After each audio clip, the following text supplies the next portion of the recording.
and you can bring on board like a recognition of how that shame you're holding or whatever it is, has incurred some kind of wounds, and those wounds come from a particular thing that's not that specific person.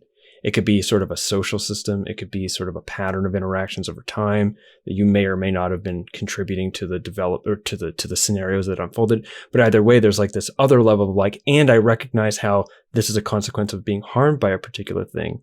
And then it further feeds into the perception. And then it's not just like, then it's like it's your fault about all of this thing. This whole complex of things, which I get it, like it's very disempowering to not feel like we have somebody to launch out at for all the things that we've hurt for. But also the people who hurt us really are only accountable for how they have hurt us, not how we've been hurt similarly in one form or another throughout the course of our lives. Yeah. And that now you're really tapping into a big iceberg of shame and trauma here, which I think is so important. Like we're feeling shame in theory all the time, varying little degrees that are helping us make decisions and be who we want to be. But it's when it really, I think, becomes problematic is when it's connected to a shame trigger from the past, which is sort of like what you're describing. Some basically a moment of developmental trauma in our childhood where our needs were not met. And we had this deep expectation that our caregivers would meet our needs. And when that doesn't happen, we blame ourselves. So it's like, we have shame and it gets triggered by expectation and it gets rid of the yes feeling. Like there's all of that. But at the core, it really does come down to a moment in our childhood, moments perhaps, where our needs are not met. And the only way our brain can understand it is to say, this is my fault.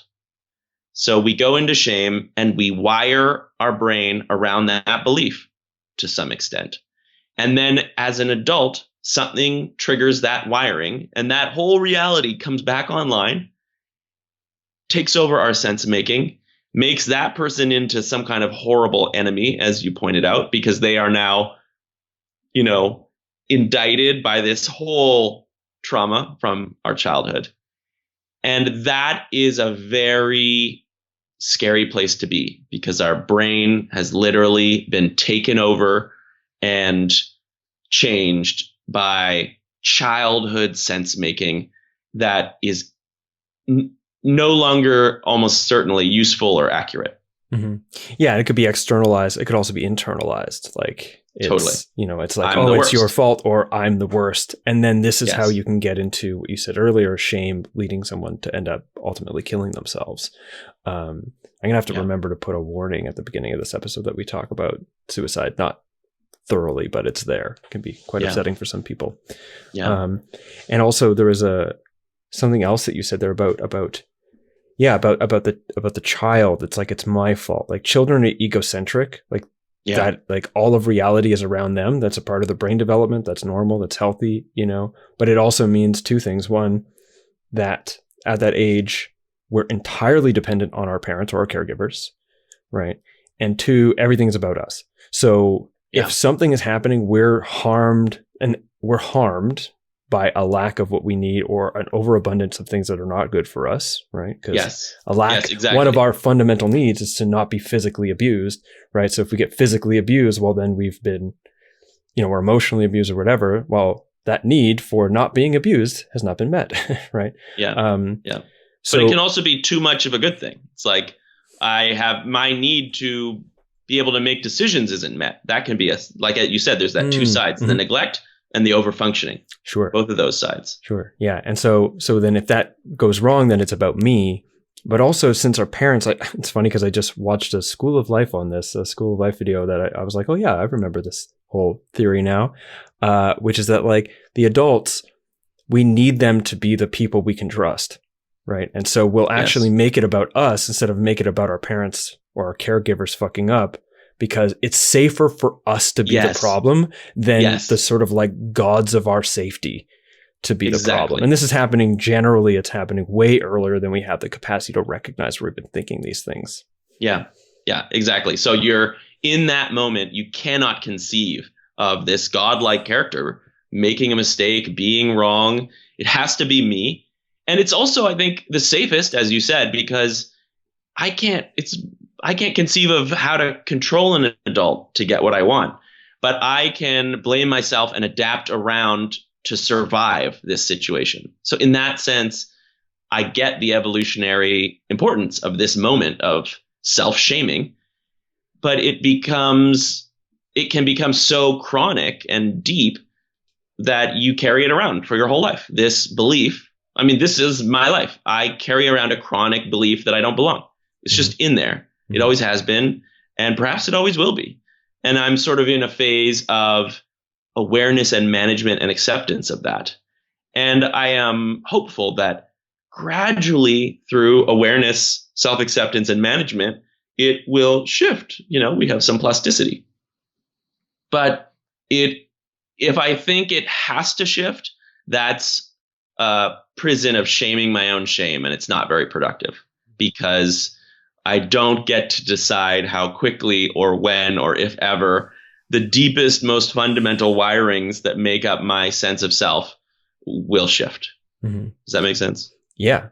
I feel like I want to speak to the possible interpretation of what we're talking about as being some kind of victim blaming as well. That it's like, oh, you're just carrying around your own wounds as a victim and blaming everyone else, because obviously that can be true, but it also can very well be true that a person was very harmed by very real things that are very much still happening.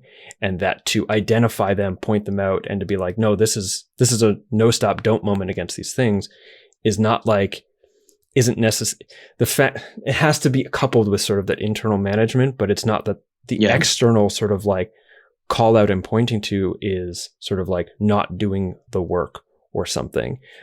Because when you're talking about like, okay, so the family malnourished or over provided one thing or another, positive or negative, whatever. It's like, well, why does that family do that? Well, there's intergenerational factors, but there's sociocultural factors. If there's sort of an implicit prejudice or sort of, violent behavior that exists in a family, then almost definitely that's associated with the larger cultural thing.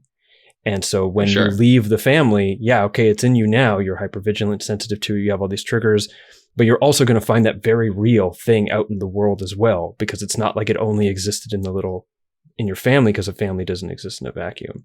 And like, for example, and I'll go into your own story the best I can remember. So pardon me if I get it wrong.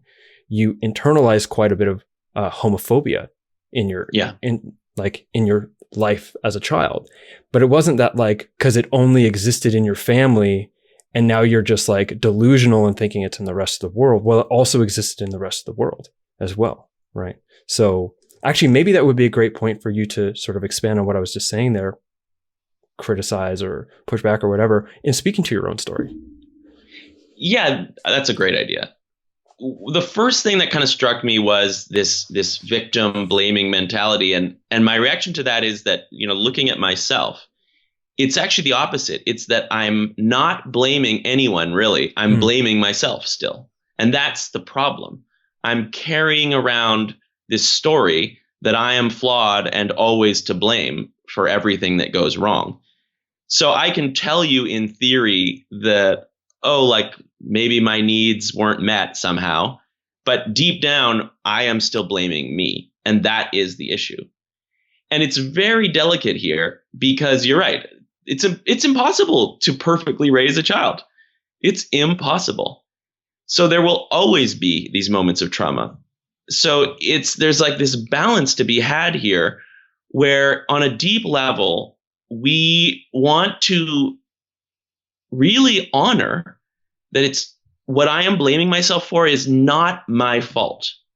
It doesn't mean I have to go and yell at my parents right now, but there is some utility in there to seeing how other people or even culture at large contributed for the simple fact that it will relieve the self-blame, which is really empowering. And I've seen this happen in coaching sessions where you really get to a level where you've convinced someone that wasn't your responsibility and it wasn't your fault. And there's this like, wow moment of relief to really like get that for the first time.